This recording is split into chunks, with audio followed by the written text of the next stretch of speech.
नमस्कार सगळ्यांना. माझं नाव शशिकांत प्रभाकर सिरसट. तर माझा विषय आहे की शिवाजी महाराजांचं लोकाभिमुख प्रशासन. तर मी विषय मांडायला सुरुवात करणार आहे.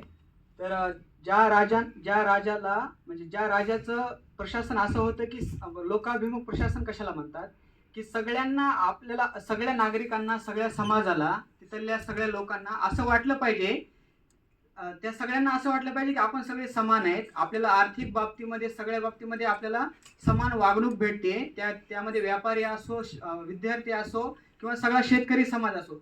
जेव्हा सगळ्या लोकांना असं वाटतं की आपल्याला समान स्वातंत्र्य भेटते, समान आर्थिक वागणूक भेटते, कोणताही जातपात मानली जात नाही, असं जेव्हा एखादं स्वराज्य असतं, तेव्हा त्या स्वराज्याला लोकाभिमुख प्रशासन करणारं स्वराज्य म्हटलं जातं. आणि शिवाजी महाराजांचं खऱ्या अर्थानं स्वराज्य स्वराज्य तर होतंच. स्वराज्य म्हणजे किंवा आम्हीच आमच्या राज्यावर राज्य करणार आहोत, पण ते खऱ्या अर्थानं सुराज्य होतं. सुराज्य म्हणजे कसं काय, तर लोकांमध्ये परस्परांमध्ये कसा त्यांच्यामध्ये परस्परांमध्ये कसा संवाद होतो, परस्परांमध्ये ते कसे वागतात, यानुसार त्या समाजाची समृद्धी ठरली जाते. त्या समाजामध्ये त्या स्त्रीला कोणत्या पद्धतीचं स्थान आहे, यानुसार त्या समाजाची किंमत ठरली जाते. आणि अशा पद्धतीचे समाजाचं प्रशासन शिवाजी महाराजांनी केलं होतं. तर या प्रशासनामध्ये दोन प्रकारचं प्रशासन असतं. एक प्रशासन असतं की आपलं जे काही सिव्हिल ॲडमिनिस्ट्रेशन आहे, म्हणजे मुलकी प्रशासन, आणि दुसरं प्रशासन असतं की आपलं सैनिकी प्रशासन म्हणजे लष्करी प्रशासन. आणि बाहेरच्या देशांशी, प्रांताशी आपला कशा पद्धतीचा व्यवहार आहे, ते दोन पद्धतीचं प्रशासन असतं. तर तुम्हाला मी एक एक सांगणार आहे. तर मुलकी प्रशासनामध्ये कोणकोणते मुद्दे होते, त्याच्यामध्ये पहिलं शिवाजी महाराजांनी असं सांगितलंय की शेतकरी हा आपला राजा आहे आणि शेतकरी हा सगळ्यात महत्वाचा नागरिक आहे. आणि तो जर सुखी नसेल तर आपल्या स्वराज्याचं आणि सुराज्याचं त्याला अर्थ कोणताही प्राप्त होणार नाही. का? कारण त्या काळामध्ये सर्व कराचं उत्पन्न जे काही राष्ट्रासाठी आपल्या येत होतं, तर ते पूर्ण उत्पन्न त्या शेतकऱ्यावर अवलंबून होतं. त्याच्यावर जो शेतसारा लावला जायचा, त्या शेतसाऱ्यामधून स्वराज्य चालायचं. त्याच्यामुळं शिवाजी महाराज म्हणायचे की शेतकरी हा आपला सगळ्यात महत्वाचा पाया आहे आणि त्याला जर मजबूत केलं तरच आपल्या स्वराज्याचा गाडा हा चांगल्या पद्धतीने चालू शकेल. आणि जेव्हा शिवाजी महाराज सगळं सैन्य सांभाळत होते, लढाया करत होते, लढायला त्यांच्या शूर आहेतच, पण लढाया केवळ शस्त्र आणि भाला, तलवार यानंच लढले जात नाही. त्या सैनिकांचं त्यांना पगार किती आहे, त्यांचं कोणत्या प्रेरणेने ते लढतायत, हे पण महत्वाचं असतं. तर शेतकऱ्यांसाठी त्यांनी काय केलं, शेतकऱ्यांना जेव्हा दुष्काळ असायचा तेव्हा शेतसारा कमी प्रमाणामध्ये घेतला जायचा. शेतकऱ्यांना धन ज्या बिया असतात, म्हणजे ज्या आपण शेतामध्ये लावतो, ते बिया त्यांना मोफत वाटल्या जायच्या. आणि सैनिकांना अशी सक्त ताकीद होती की तुम्ही शेतकऱ्यांचा जेव्हा तुम्ही आपल्या लढाईसाठी किंवा दुसऱ्या कामासाठी धान्य लागेल, तेव्हा शेतकऱ्यांना तो बाजारभाव जो असेल, त्या बाजारभावानुसार त्यांना तुम्ही धान्याचे पैसे दिले पाहिजे. आणि जर तुम्ही तसं केलं नाही तर ते आपल्याला शेतकरी आणि सगळा समाज म्हणेल की तुमच्यापेक्षा तर ते मुघल बरे होते, मग तुमचा येऊन काय फायदा आहे. तर अशा पद्धतीची बारीक बारीक गोष्टीकडे शिवाजी महाराजांनी लक्ष दिलं होतं. हे झालं शेतकऱ्याचं. प्रशासन कोणत्या पद्धतीचं होतं, एक मी तुम्हाला उदाहरण सांगतो. शिवाजी महाराजांचे गुरु आहेत दादोजी कोंडदेव. दादोजी कोंडदेव एके दिवशी खेड शिवापूरला ही सरकारी एक बाग होती, त्या बागेमध्ये फेरफटका मारताना त्यांनी एक कैरी तोडली. आणि कैरी तोडल्याच्या नंतर ही चोरी झाली. कैरी तोडली आणि त्यांनी खाल्ली. आणि त्यांच्या नंतर लक्षात आलं की आपण स्वराज्याच्या बागेमधली एक कैरी तोडली आणि ती खाल्ली कुणाला न विचारता. तर त्या काळामध्ये असा नियम होता की जो चोरी करेल त्याचा एक हात कलम केला जाईल, म्हणजे तोडून टाकला जाईल.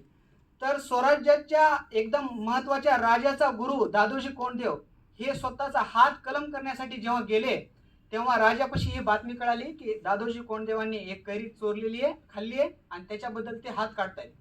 तर ही जेव्हा बातमी कळाली तर शिवाजी महाराज तिथं आले आणि त्यांनी न्याय असा दिला की त्या चोरी करण्यामागचाच जो काही शिक्षा दिली जाते त्याच्या माग कोणता बेस आहे, कशामुळे ती शिक्षा द्यायची, ती जी चोरी केली तुम्हाला आयुष्यभर ध्यानामध्ये राहिली पाहिजे, याच्यासाठी ती तुम्हाला शिक्षा आहे.